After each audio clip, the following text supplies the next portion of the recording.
अब हम पढ़ने वाले हैं एब्जॉर्प्शन ऑफ डाइजेस्टेड प्रोडक्ट। इससे पहले हमने डाइजेशन का होल प्रोसेस पढ़ लिया है। अब जो डाइजेस्टेड प्रोडक्ट है उसका कैसे एब्जॉर्प्शन होता है बॉडी में, ये पढ़ेंगे। ठीक है, तो सबसे पहले एब्जॉर्प्शन का डेफिनेशन क्या है। Absorption is process by which the end product of digestion pass through the intestinal mucosa into blood और लिम्फ।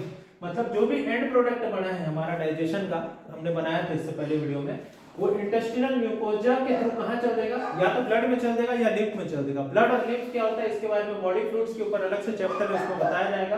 ठीक है, अब हम देखते हैं कि ट्रांसपोर्ट, जो भी ट्रांसपोर्ट मैकेनिज्म होगा हमारा इंटेस्टाइन जो रहेगा, इंटेस्टाइन रहेगा, उससे ये ब्लड में कैसे जाएगा, हमारे इंटेस्टाइन से ब्लड में कैसे जाएगा, ये देखना है। ठीक है, तीन प्रोसेस है। पैसिव ट्रांसपोर्ट होगा, एक्टिव ट्रांसपोर्ट होगा, फैसिलिटेटेड ट्रांसपोर्ट होगा। पैसिव ट्रांसपोर्ट में क्या होता है, कंसंट्रेशन ग्रेडियंट के साथ होता है। मतलब हायर कंसंट्रेशन से लोअर कंसंट्रेशन की होता है तो आसानी से हो जाता है, इसमें कोई एनर्जी नहीं लगता।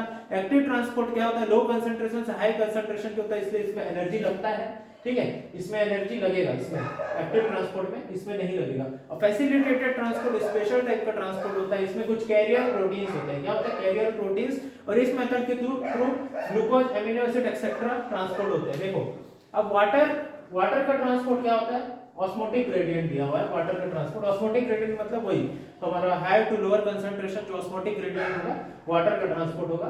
फिर मैक्सिमम एब्जॉर्प्शन कहां होता है, स्मॉल इंटेस्टाइन में होता है कि लार्ज इंटेस्टाइन में होता है, तो आंसर है मैक्सिमम एब्जॉर्प्शन स्मॉल इंटेस्टाइन में होता है। ठीक है, अब अपन देखते हैं ये स्पेशल रूप से फैटी एसिड एंड ग्लिसरॉल के बारे में देखते हैं, क्योंकि ये दोनों क्या होते हैं, इनसॉल्युबल होते हैं। फैटी एसिड एंड ग्लिसरॉल क्या होते हैं, इनसॉल्युबल होते हैं, आसानी से एब्जॉर्ब नहीं हो पाते, इसलिए इनको सॉल्युबल बनाना पड़ता है। सॉल्युबल बनाने के लिए क्या होता है, बड़े बड़े पार्टिकल होंगे फैट्स के, उसको छोटे पार्टिकल में तोड़ना पड़ेगा। पिछले वीडियो में बताया जा चुका है, जिसको मिशेल्स बोलते हैं। क्या बोलते हैं, मिशेल्स बोलते हैं। ये कौन तोड़ने का काम कौन करेगा, बाइल पिगमेंट्स या बाइल सॉल्ट्स तोड़ने का काम करेंगे।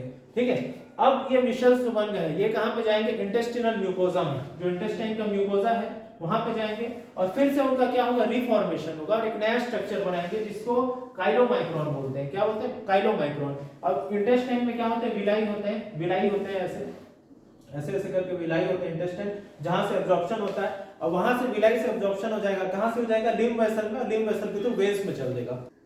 इसके बाद एब्जॉर्प्शन अलग अलग पार्ट से क्या क्या एब्जॉर्ब होता है इसके ऊपर सबसे पहले देखते हैं माउथ से क्या एब्जॉर्ब होता है। माउथ के बक्कल कैविटी से हमारे कुछ ड्रग्स एब्जॉर्ब होते हैं, कुछ ड्रग्स मेडिसिन एब्जॉर्ब होते हैं। कहां से, या तो माउथ के म्यूकोजा से होंगे या फिर लोअर साइड ऑफ टंग से होंगे। ठीक है, फिर उसके बाद स्टमक से क्या एब्जॉर्ब होता है, वाटर एब्जॉर्ब होता है, कुछ सुगर, सिंपल सुगर्स एब्जॉर्ब होते हैं, और अल्कोहल एब्जॉर्ब होता है। अल्कोहल का एब्जॉर्प्शन स्टमक से ही हो जाता है। ठीक है, अब मैक्सिमम एब्जॉर्प्शन हमने बताया था कहां से होता है, स्मॉल इंटेस्टाइन से मैक्सिमम एब्जॉर्प्शन होता है। अब देखो जो भी बना था हमारा monosaccharide, glucose, fructose, fatty acids जो बने थे, है ना, ग्लिसरॉल और अमीनो एसिड, काइलोमाइक्रोन्स वगैरह जो बने थे वो यहीं से एब्जॉर्ब होंगे। ठीक है, अब लार्ज इंटेस्टाइन का मेन क्या एब्जॉर्प्शन में रोल होता है, वाटर एब्जॉर्प्शन में रोल होता है लार्ज इंटेस्टाइन का मेन। इसके अलावा मिनरल्स और कुछ दवाइयां भी कहां से एब्जॉर्ब होती है, लार्ज इंटेस्टाइन से एब्जॉर्ब होती है। अब जो भी एब्जॉर्ब सब्सटेंस है कहां जाएंगे, इनको जाना कहां है, टिश्यूज में जाना है, टिश्यूज के थ्रू सेल्स में जाना है। अब वो सेल्स क्या करेंगे, इसी को यूटिलाइज करेंगे एब्जॉर्ब्ड मटेरियल को न्यूट्रिएंट्स के रूप में, और उसी प्रोसेस को क्या बोलते हैं, एसिमिलेशन बोलते हैं। इस प्रकार हमारा ये एब्जॉर्प्शन का वीडियो समाप्त होता है।